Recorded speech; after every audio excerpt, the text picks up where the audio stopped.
Hi guys, this is Neil and welcome back for another vlog again. So nandito pa rin ako sa Half a House Hotel. So nagpahinga ako ng konti kanina and gagawa ako ngayon ng showroom.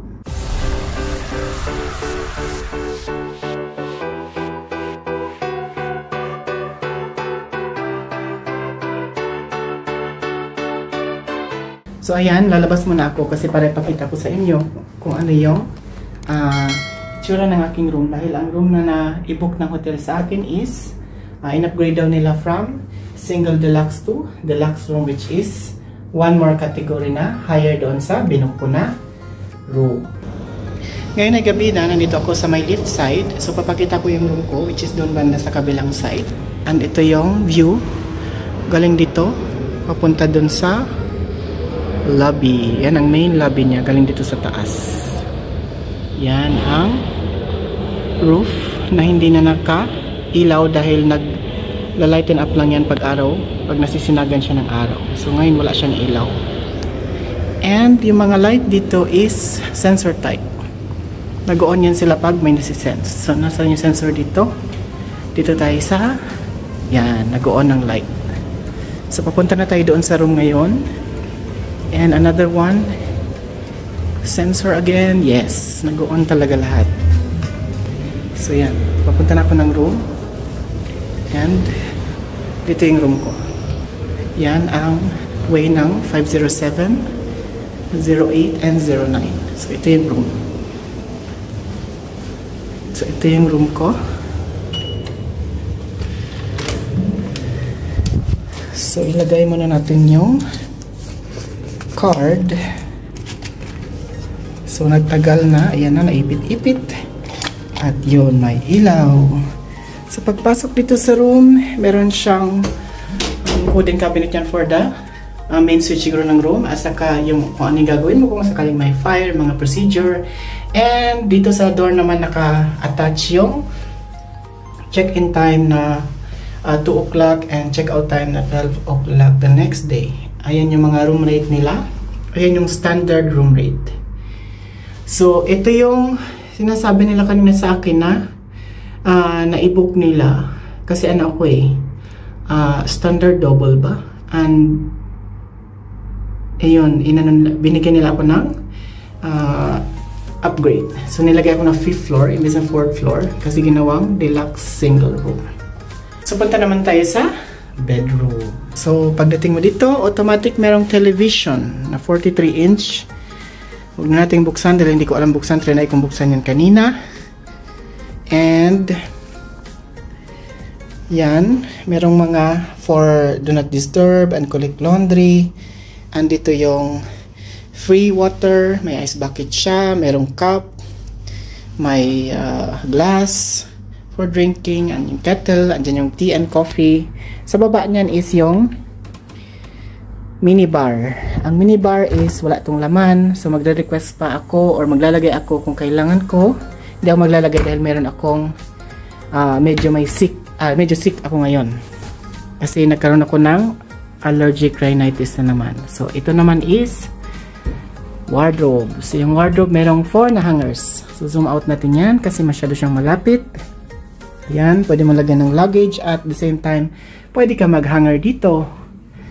And dito naman ay another side ng wardrobe na pwede ka maglagay ng another luggage. Merong mga empty cabinet kung meron ka mga important things na ilalagay. Dahil ang dapat na nakalagay dito ay nakalagay sa bed. And there's more. Ito naman ay facing the city. So deluxe room facing the city kasi yun talaga yung original na booking ko. Facing the city ang na-request ko. So yan ang city. Kailang gabi na ngayon, mas makikita yung pagmumukha ko.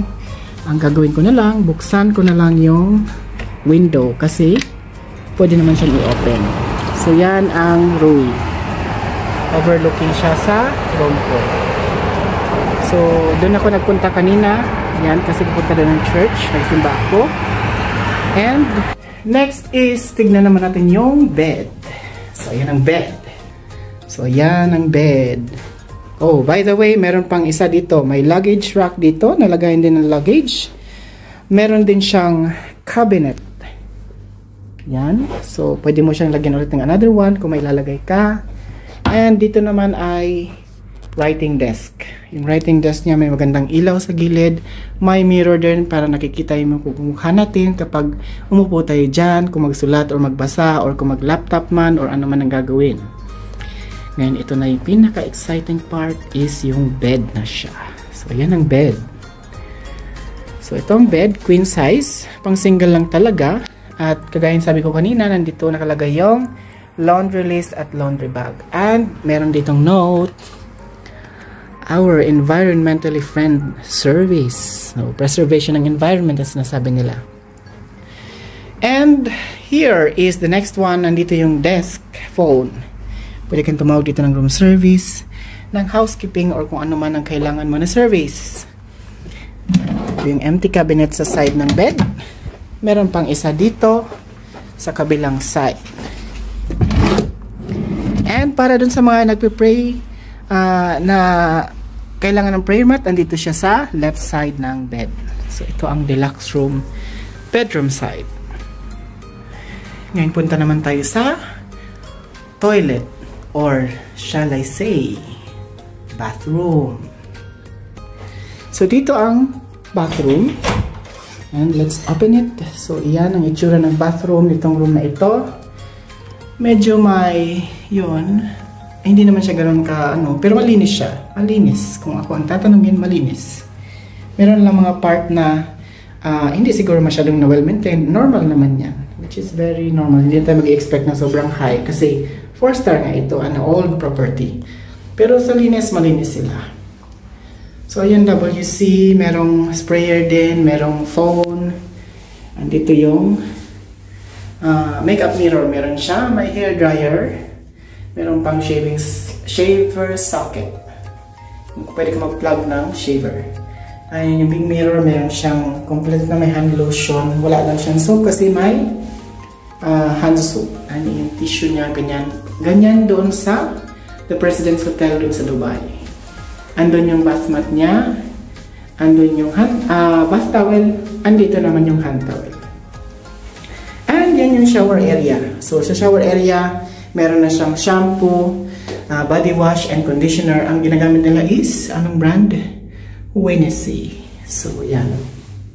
Yan ang shower. So, compare naman dun sa dati kong pinagstayan ng hotel sa Dubai, mas malinis naman talaga to. 4-star din ito, all property, pero yun mas bago, mas sabog ang pagkalinis. What? So, masasabi ko yan. So yan, maganda ang pagkalinis niya kahit na hindi ganun kataas ang pag-maintain ng mga items sa loob. So now, we're finished with our room tour. So, ang masasabi ko lang is, maganda ang room niya kahit na hindi ganun kaganda hindi ganun kataas ang pag-maintain nila ng facilities or items sa loob ng room.